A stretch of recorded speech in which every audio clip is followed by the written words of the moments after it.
Hello, this is Judy Nash, Director of Professional Development. Welcome to the Educator Evaluation Plan Administrator Updates. This is session 2 of our Administrator Update series this summer. This is the follow-up to the first session, which was focused on CFA 2.0. We've spent a good deal of the summer when we started looking at continuous improvement through the SMART School process. And this graphic was created and described during that time to talk about the continuous improvement cycle in a number of different scenarios. We also looked at the fact that we have our strategic plan goals and that they link together in many ways. So our first goal that revolves around making sure students are college and career ready in terms of their academic growth and achievement. We've talked about goal 2 in making sure that we are allocating resources to ensuring that we have a safe, secure, and optimal learning environment. And we've also talked about goal 3 with respect to a high impact workforce. These all connected to our visible learning work in selecting strategies to meet those goals that have high effect size. So the ones that are going to give us the most impact toward achieving those goals. And we focused on things like teacher clarity and teacher-student relationships.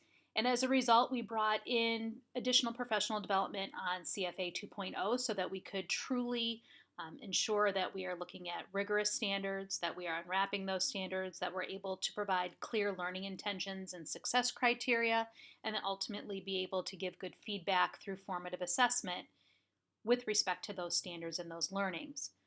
We are introducing the responsive classroom to make sure that we are creating a trauma-sensitive learning environment in our classrooms and embedding social-emotional learning standards and skills within our content instruction. And that requires clarity as well. So all of those arrows kind of connect in one way, shape, or form.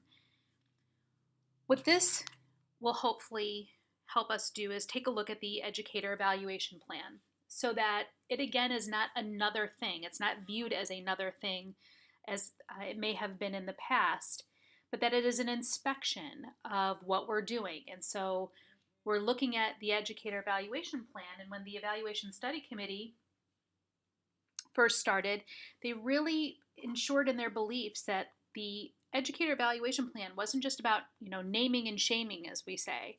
It was really about professional growth and development. And yes, that does require a label at the end of the cycle.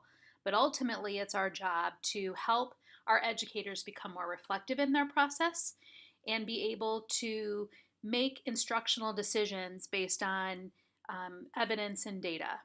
So what this session will hopefully do is take, first of all, a look at some of the key changes to the evaluation process this year and help you reinforce with communications with staff about how that process is going to look. And then we're going to start digging deeper into some of our current actions that lead educators into more reflective and intentional evaluative practices. So we'll look at the pre and post observation forms and processes. We will utilize some knowledge and tools from CFA for administrators to focus and support discussions, because just like when we talked about CFA, that there are opportunities for discussions on unwrapping standards, on determining rigor, on depth of knowledge. Though one opportunity for those discussions is through the process, and not just through a once and done formal observation, an ongoing process of professional growth through the evaluation cycle. And then we want to make sure that we are understanding the adjustments that have been made in the guidance for development of a Type 3 SLO, because we are including an area on instructional strategies that also is starting to bring us into more of a continuous improvement cycle within the classroom level, as we are kind of connecting it to the continuous improvement cycle at a building level. So we're starting to make those arrows of alignment from classroom to team to building to district. And we're not there yet, and we know that we're not expecting that by the end of this year, but we're just starting to salt the oats, so to speak, to get people to be thinking about how all of these pieces come together so that it's not different silos of things that we are doing, but it's part of the way we do business in our continuous improvement model.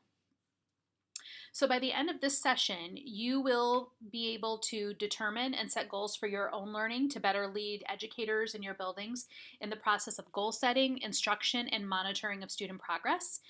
And we will want you to be able to determine and set goals for your administrative team to ensure clarity and consistency as a team. So again, what things do you need to learn? And what things do you need to come together with your team perhaps to learn and do as well? So if you are working on this module alone, I'm going to really encourage you to find a team member or a partner to have some discussions with during these activities. Part of the beauty of us getting together back on the 31st and the 18th was the wealth of ideas that come through discussion. So doing this module independently is probably not the smartest idea in terms of growing your own beliefs and practices, because a lot of the work that is going to be done here is, yes, reflecting on your own practice, but also starting to plan with a team. And you can't plan with a team if you don't have your team with you. So I'm going to encourage you to connect with some individuals through the process of this presentation. So there's some important themes that I want to reiterate that our Evaluation Study Committee and Para-Joint Committee would like to share. And that is that evaluation is really an inspection of what we do well and where we can improve. So that speaks to the professional development portion of what we do. And that evaluation must be worth it. If what we do during the evaluation cycle is only for compliance sake, then it really doesn't have an effect and it really has no worth. When we start seeing it as continuous improvement within a teacher impacting students, however, it starts to take on some worth because we're seeing it as, again, a way that we inspect through the PDSA cycle. Our procedures have evolved and are being designed and are designed now to help educators reflect and improve. So if we are going to try to continue to do things the way we've always done them, in the old mindset of evaluation being a gotcha or done to you process, we are never going to see change in result. And if we really want teachers to be more reflective in what they do, we have to support them in that process. We cannot continue in our same old ways. So the procedures may feel uncomfortable to us, but they are really going to stretch us into working with educators in a more reflective, continuous improvement model. Our procedures are going to require us to communicate with consistency and clarity, and we will do a data activity in a little while that really highlights this. So again, not only is it our learning as evaluators, but how are we calibrating, for lack of a better word, with our team members to ensure that we are giving a consistent, clear message to educators, both individually and as a building. So take a little bit of time, and I would like you to review this particular model and think about how you would start to describe the connection between the evaluation process and all of the work that we're doing for continuous improvement if someone were to ask you how this all aligns. So now that you have some thoughts about how you would communicate to others about how this work all fits together, I just want to once again review what our plan is for this module, or what it would look like if had you attended the session with us. First of all, I'm going to go ahead and outline the changes to the evaluation plan for this coming year.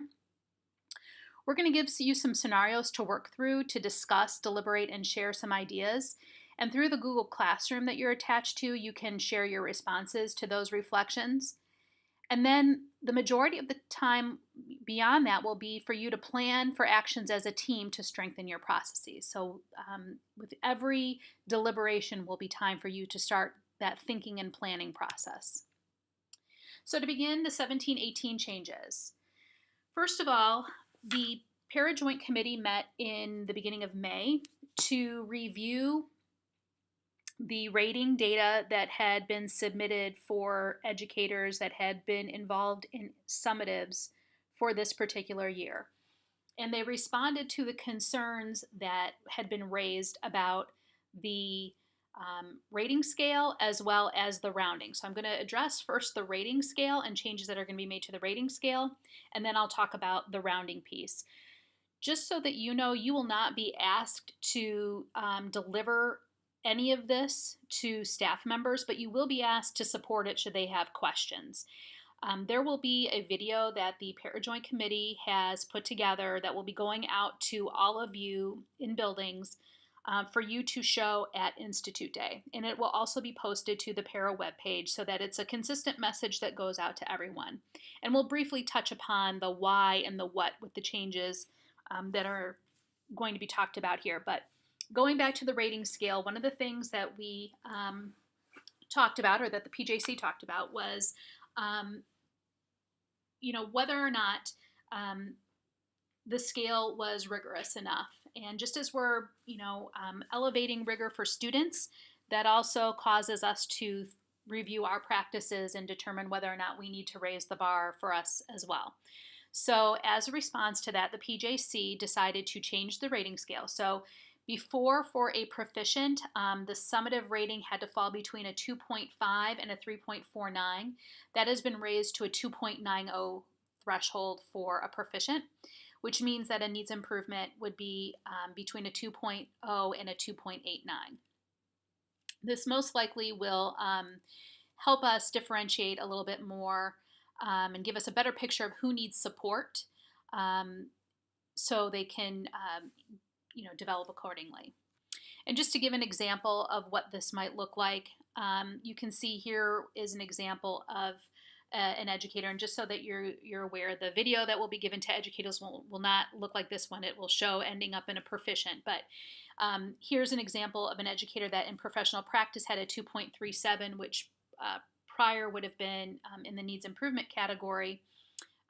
Their student growth was a 3.30, which would have rounded to a proficient, and their final would have been a proficient rating, even though the raw averages pointed to lower in the proficiency scale. So this now, under the new rating scale, this educator would be seen as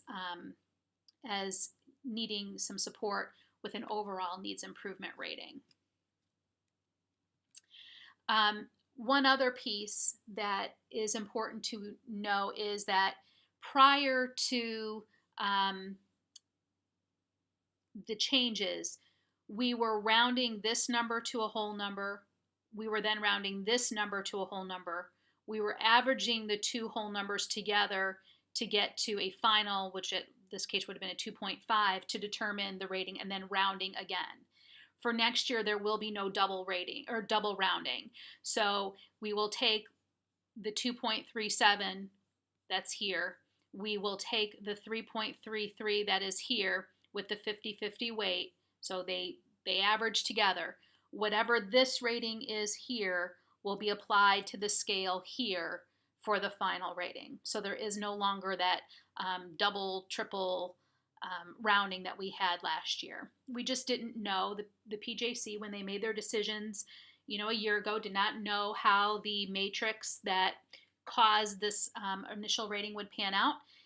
But after looking at the data and the overinflation of ratings, they realized that they needed to take some measures to make the ratings come more into focus and reality. So this was their solution. Type 2 update. The Para-Joint Committee has worked really hard to try to correct some of the missteps from last year. Because again, when we first started through our learning year last year, we weren't sure of, everything that needed to, how everything would kind of shake out. So this year, the Para-Joint Committee met to review on many occasions all student growth plans that had been submitted. So Every job category that has a different type 2, they put in a plan that talked about the assessment, that talked about the interval of instruction, what formula or targets they were going to be setting, all of those things. And they established a pretty comprehensive criteria for approval that included assessment formulas and targets, administration guidelines, because this was a real issue for many categories this past year to ensure reliability within the different buildings that were giving the same assessment. So they did a really good job of making sure that every type 2 plan had administration guidelines. And then they also revised intervals for instruction, especially in areas where the intervals were very, very short. So I think they, for the most part, have at least a 6 to 8 week interval for every type 2 assessment, sometimes longer. But that will really give educators some time to look at student progress, do some really worth it formative checks to make sure students are making the growth that they're hoping them to make. I cannot stress enough the importance of ensuring that the administration guidelines are reviewed by the educator. So all administrative and certified leads will be communicating with certified educators in their groups by August 14th to share the approved assessment plan. In this PowerPoint that you will be shared with, there is a type 2 master spreadsheet. Please do not share this spreadsheet en masse. It is for your reference as information in case you're not quite sure what type 2 assessment goes with what course or group. If you have any questions with respect to the type 2 assessment plan, I would encourage you to contact the administrative and certified leads directly for answers to those questions. And please do that so that they can address those and we can make sure that we have a watertight answer for everyone. We really need to make sure that we're going to the one in terms of the communication so that we can make sure that our communication is consistent for all.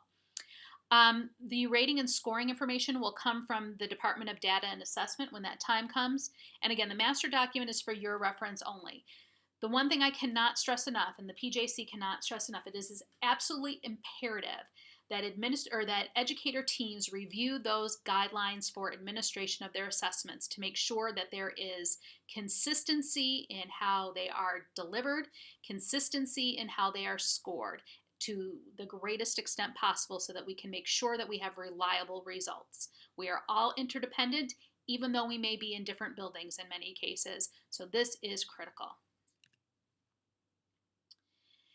In the type 3, there is a new addition which looks like this so that you can see how different it looks. There is one additional question that addresses strategies to meet the goal. So we're starting to look at the type 3 as a microcosm, so to speak, of the team and building continuous improvement. So just as we set goals and targets and indicators and such, we're also looking at what strategies we're going to use to meet that goal. So we are removing the professional practice goal from the evaluation checklist, and we have added this instructional strategies piece to connect the pre-assessment to the planning for reaching the goal of the type 3. So what might an instructional strategy look like? Well, here are just 2 examples, and I'm not going to say that they are the greatest of examples, but they're examples of things that you might see. So I'll give you a couple seconds to take a look at that.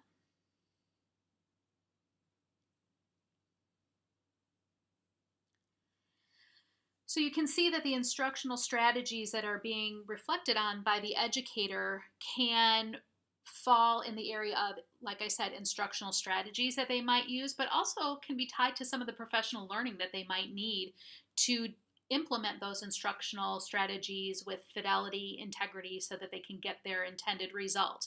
So it can be a 2-pronged response in some respects with both instructional strategies and professional development strategies for them as well.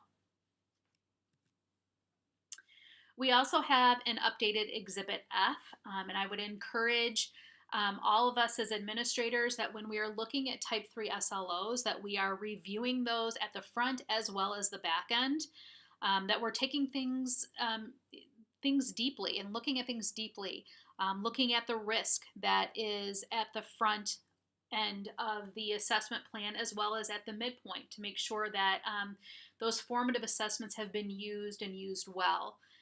And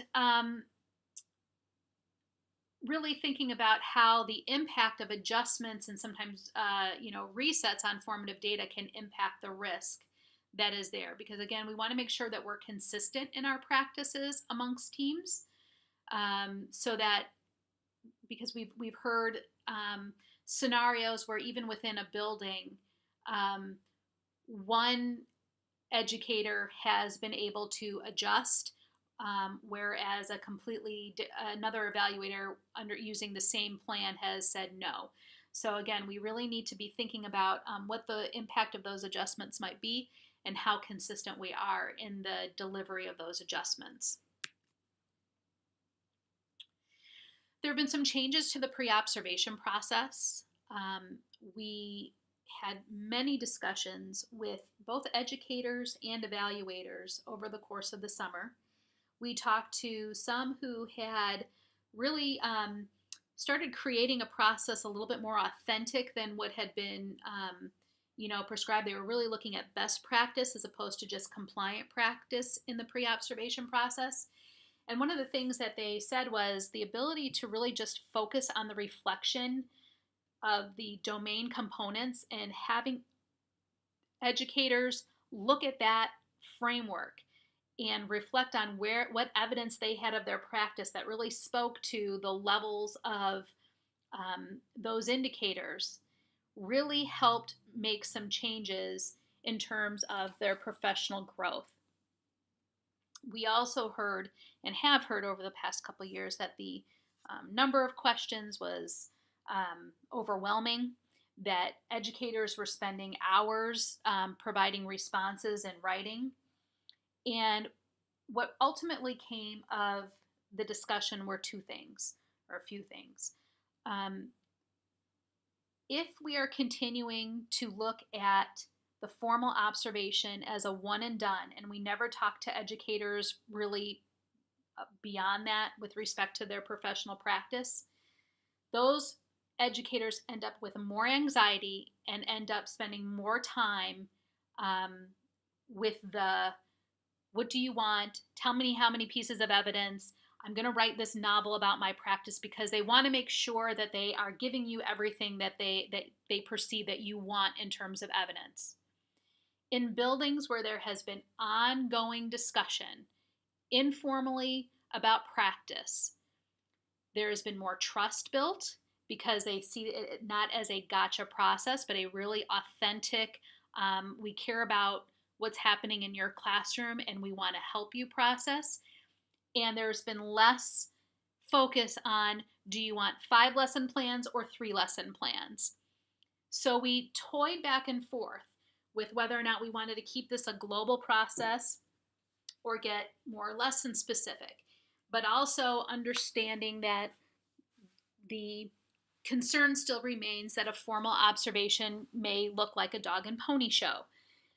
So both educators and evaluators really struggled and grappled with that. But what they came up with is this solution that we think will help us get to more authentic observation by the educator on those off-stage pieces like that domain 1 and domain 4.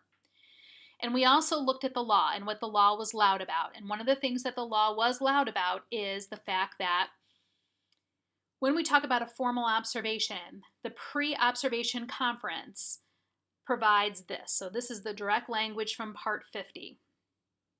And so there is an element of needing to be lesson specific when it comes time to that formal observation. So if you go into this document, you can see where it says protocol. It will show you what the questions now look like and what the protocol might look like for that pre-observation conference. So the form itself, the questions themselves, have been narrowed and shortened. And the conversation should talk. A portion of that conversation for the formal observation should talk about what's going to be seen.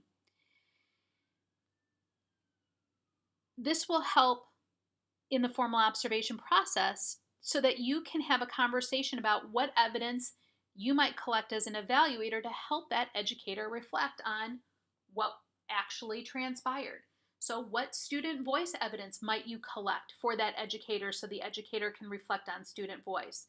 What quantitative evidence might you collect to help that educator reflect on their practice? What things in terms of instructional strategies and responses to what actually happens when we put a plan in front of the kids? Like, those are all things that can be talked about during that pre-observation conference.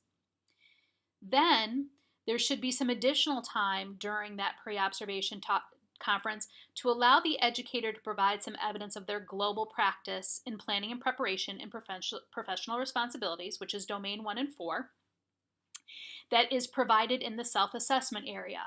And I can't stress enough, if you are not carrying ongoing conversations with educators about their practice, you're going to get more of the same, like we did with the 14 hours being spent on the questions, but now being put in the self-assessment area. But if you're having ongoing conversations and the educator is then able to highlight things through those conversations, it will cause much less anxiety for them as well. And it will provide more fruitful outcomes, we think, with students. At least that's what we've seen with some of the educators who have gone more to this process with their evaluator. So the educators will be expected to reflect in domains 1 and 4 and self-assess, and they may upload evidence for those components and provide a brief rationale as to what is uploaded. And I can't stress enough this portion here about providing a rationale. We are not grading the evidence that they put in there. We are not rating the evidence that we're putting in there. It is just for them to show what they've done, but also explain what it is and why it's there.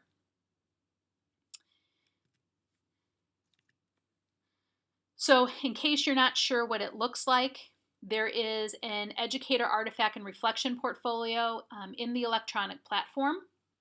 If they go into that area, each of the domains has an area. They should be self-assessing where they feel they are, and then they can provide some evidence as to why they feel they are at that particular level. And that will be additional basis for conversation. The pre-observation form changes have been made for the teacher checklist, for nurses, for counselors, and LMC directors. In addition, the post-observation questions have changed for teachers, but not the other 3 categories. Everyone else remains the same in what they have. To start closing up this portion on procedures, just so that you are aware, Sharon Hawks has asked me to remind you that the law requires each educator who is in his or her summative rating year that they must be informed prior to the first day of student attendance about that they are in a summative year, and that the notice must include a copy or link to the Danielson framework, as well as a summary of the manner in which the measures of student growth and professional practice to be used in the evaluation relate to the performance evaluation ratings of excellent, proficient, needs improvement, and unsatisfactory. So all certified staff will be notified of the revised educator evaluation plan by the PJC by August 14th. Each principal must email the notification of evaluation summative year to those certified staff members on or before August 15th. And then one thing that we want to make sure of is if you have late hires that are hired after this first day, you are required to send out notice to educators within 30 days of their hire date. And we're not always sure that that is actually happening. So please make sure that when you do have those late hires, that you are notifying them of the evaluation, since they'll be non-tenured employees. We strongly recommend that you keep documentation of proof that that notice was sent. There was some concern about if you send it out in mass email, especially if you have individuals that are on a PGP or receiving an extra summative, maybe they're on some sort of plan, that they will be somehow singled out. So you may want to look at how you send that out en masse, maybe by sending it through blind copy, so that they aren't seeing everybody that is attached to that email chain with respect to who is getting notice of a summative evaluation. You also may want to think about sending things return receipt via email, so that you can note who has actually received and read what is being sent.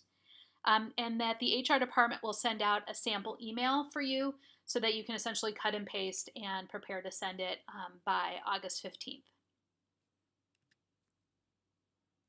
So that concludes the changes that have been made to the evaluation plan for 17-18. So now we're ready to talk a little bit about looking a little bit more deeply at our processes and making some adjustments so that we can be more aligned with each other and more deep in what we do. We're going to start by looking at some data through a Notice and Wonder protocol. And before we engage in this data, I want you to remember that data tells us a story, and we don't want to judge too quickly. Patient has a fractured fibula, given mild sedative, so he could be able to go on tomorrow. Daddy's gonna be so excited. All good.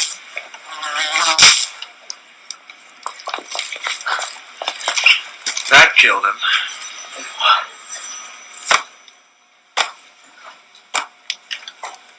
Paging Dr. Palmer, Dr. Barbara Palmer, dial 452.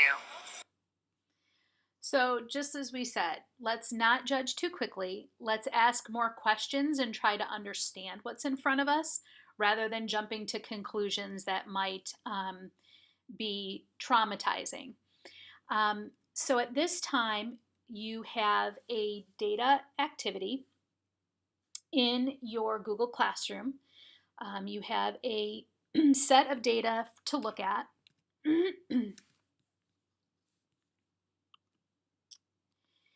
And during our time together, we actually did a Notice and Wonder, which you might not necessarily be able to do unless you're working with a team. But if you are able to work as a team, what I'd like you to do is take a look at the data and just silently look at it and jot down 3 or 4 things that you notice about the data.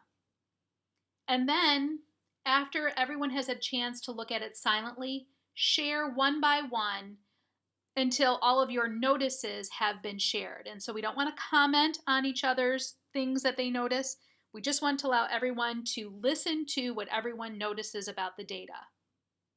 At that time, take a minute to reflect on the notices that you've heard and start processing things that you're wondering, those questions that you have about why the data says what it does, what story it's really telling us. So take then some time to jot down 2 or 3 things that you wonder based on what everyone has noticed, and then again share those wonders and make sure that everyone has a chance to share the wonders before we're commenting. And if you're doing this in a group, I can't stress enough that you need somebody at the table to make sure that we're not jumping to conclusions, that the notices are truly notices and not conclusions, and that everyone has a chance to wonder about what they've seen without answering those wonderings. After we've done some wondering, then it's time to reflect and think about the implications for your practice moving forward. So if you had some questions, how are you going to go about answering those questions before you jump to that conclusion? You've all been shared to the admin folder for 17-18. So I'll just help you find the admin folder. So where it says admin planning, if you click in there, if you go to 17-18 and then admin update session 2, you'll see a folder that says copy of evaluation data for 16-17. In this data, you'll see a couple of different tabs that I'll kind of give you an idea of what's there so that you can do your Notice and Wonder protocol. This sheet here gives you by building what percentage of educators received an excellent, what percentage of educators received a proficient, and then which percentage of those had alternating excellent and proficient ratings. So what we mean by that is if you take a look at this building here, there is a list with names removed of staff, every staff that's received a summative rating. You can see whether or not they were tenured or non-tenured, what their position was, and then over however many years that they have a summative rating recorded, what their overall rating was. So you can see that in 16, this particular educator received an excellent. The year prior, proficient. Before that, proficient. Before that, proficient. But there may be some situations in buildings where you see excellent, proficient, excellent, proficient. And that's what we mean by the alternating ratings that you see there. In addition, there is a tab that says professional practice averages. And so this is data that came from Stages, which you are actually able to pull. And if you're not sure of how to pull this data, please contact me and I'll be happy to show you how to do this. But by building, you can see what the average domain rating was and domain component rating was. So here is the average for those who received a summative, the average rating for domain 1A, for 1C, and so on. And then underneath, you can see what the average rating was amongst all elementary buildings. Or for here, high school, here is the average rating by domain component for all high school buildings. So that would be an opportunity for you to take a look at that data as well. So again, lots of things to notice, lots of things to wonder. Let's be careful about what we conclude.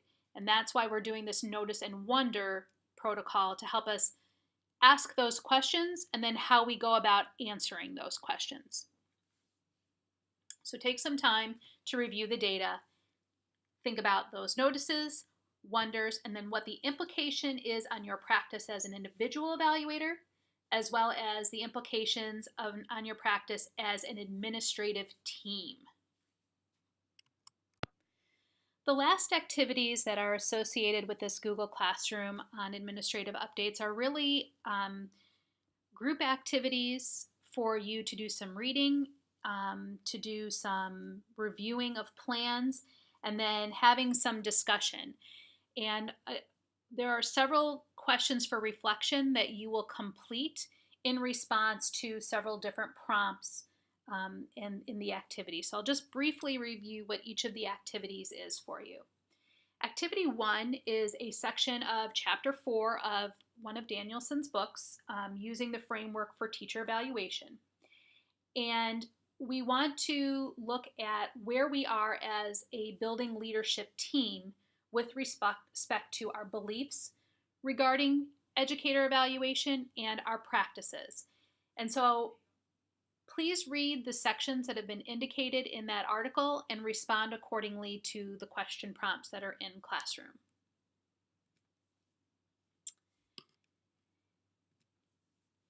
The next activity is a pre-observation activity.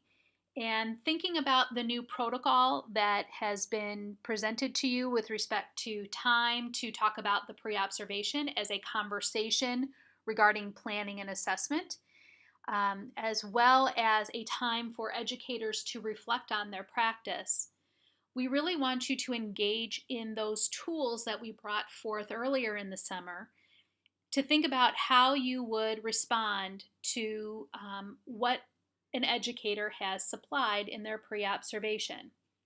So you have